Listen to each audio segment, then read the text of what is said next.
अब यूपी में बाबा बागेश्वर यानी धीरेन्द्र शास्त्री बड़ी खबर से शुरुआत कर रहे हैं। यूपी के ग्रेटर नोएडा में बाबा बागेश्वर हनुमंत कथा सुना रहे हैं। आज भी हनुमंत कथा सुनाएंगे बाबा बागेश्वर। 16 जुलाई तक भक्तों को कथा सुनाएंगे बाबा बागेश्वर धीरेन्द्र शास्त्री। 12 जुलाई को लगेगा बाबा बागेश्वर का दिव्य दरबार। धीरेन्द्र शास्त्री के दर्शन के लिए उमड़ पड़ी है भक्तों की भीड़। इससे पहले दिल्ली के पटपड़गंज में उनका दरबार लगा था और उससे पहले बिहार के पटना में 5 दिनों का दरबार उन्होंने लगाया था। और अब ग्रेटर नोएडा, दिल्ली सटे ग्रेटर नोएडा में बाबा बागेश्वर हनुमंत कथा सुना रहे हैं। 16 जुलाई तक ये चलेगी कथा। उधर बिहार दिल्ली में धूम मचाने के बाद बाबा बागेश्वर का दरबार उत्तर प्रदेश के ग्रेटर नोएडा में सजा है। बाबा बागेश्वर के दर्शन के लिए लाखों की संख्या में भक्तों का जमावड़ा लग रहा है। आयोजकों की तरफ से खास इंतजाम किए गए, पुलिस की तरफ से पुख्ता इंतजाम है। कलश यात्रा के साथ बाबा का दरबार सज चुका है। हनुमंत कथा सुनने के लिए 24 घंटे भक्त आ रहे हैं। लेकिन 12 जुलाई को बाबा का दिव्य दरबार लगेगा। दावा किया जा रहा है इस दिन लाखों लोग बाबा के दरबार में होंगे। वहीं हर बार की तरह इस बार भी हिंदू राष्ट्र पर बाबा बागेश्वर की बेबाकी साफ दिखने वाली है। हिंदू राष्ट्र की अलख जगाने के लिए वो ऐलान करेंगे। साथ ही धर्मांतरण पर भी बाबा का करारा प्रहार दिखेगा।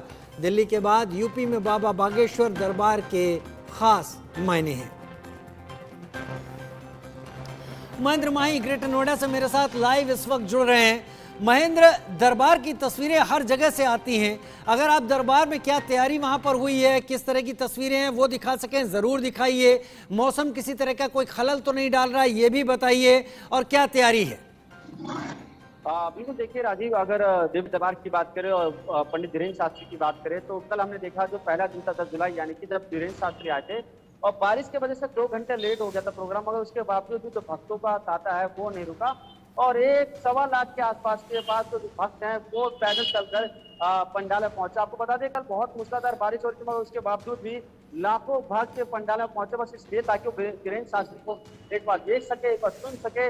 इसके बाद जब धीरेन्द्र शास्त्री 6:30 बजे के आसपास जब पंडाल में आते हैं तो पूरे पंडाल में बस एक ही नारा होता है, जय श्री राम, जय श्री राम, जय श्री राम। आपको बता दें कि जब पंडित धीरेन्द्र शास्त्री जब पंडाल में पहुंचे उन्होंने बहुत अच्छे से उनका सारे भक्तों का स्वागत किया और ये कहा कि हमें देश को हिंदू राष्ट्र देश बनाना है और इसकी रस में हमें झूमना होगा, इसी रस के साथ हमें एक नशा करना होगा। मतलब हिंदू राष्ट्र का आपको नशा करना होगा, जिसके साथ साथ उन्होंने बताया किस तरीके से राम का जीवन है और कैसे सनातन को हमें आगे ले जाना है। और जिसके बाद देखिए लगातार हमने देखा जो ग्राउंड है, ग्राउंड कम पड़ गई थी, इतनी भक्तों की संख्या आ गई थी कि ग्राउंड कम पड़ गई थी भारी बारिश के बावजूद। क्योंकि देखिए नोएडा एनसीआर में तमाम क्षेत्रों में काफी तेज बारिश हो रही है, जिसके बाद जल भराव की समस्या, तमाम समस्याओं को दूर करते हुए जो भक्त हैं पैदल ही पंडाल पहुंच रहे हैं। और देखिए 12 तारीख को दिव्य दरबार है, यानी कि कल दिव्य दरबार है, पर्ची खुलेंगी, तो जिसको लेकर प्रशासन थोड़ा और मुस्तैद हो गया है।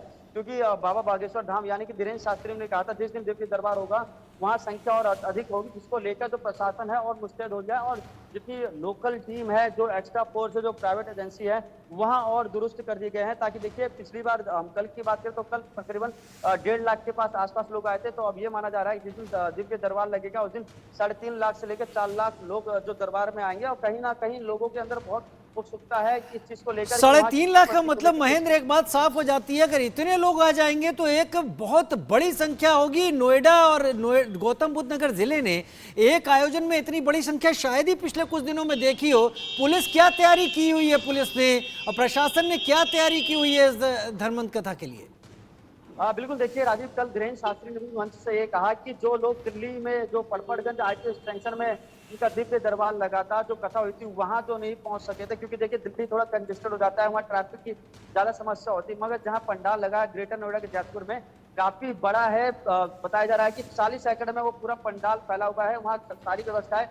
तो धीरेन्द्र शास्त्री जी ने खुद ये कहा कि जो दिल्ली में नहीं आ सके वो ग्रेटर नोएडा है, वो दिव्य जो दरबार लगे उसमें शामिल हो जाएं। और कहीं ना कहीं देखिए प्रशासन भी पूरी मुस्तैद है, चाहे एजेंसी की बात करें, पुलिस विभाग की बात करें, लोकल एलआईयू टीम की बात करें, तो तमाम वॉलंटियर वहाँ मौजूद रहेंगे। जो संस्था ट्रस्ट है, कल्याण ट्रस्ट, उसके करीबन 2,500 से 5,000 आदमी रहेंगे।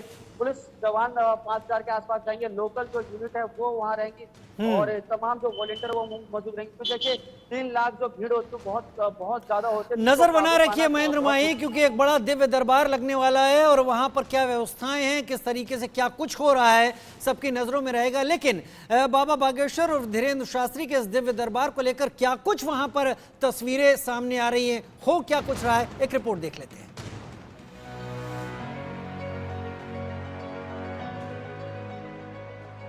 जिन्होंने पूरे मंदसौर को भगवामय बना दिया है।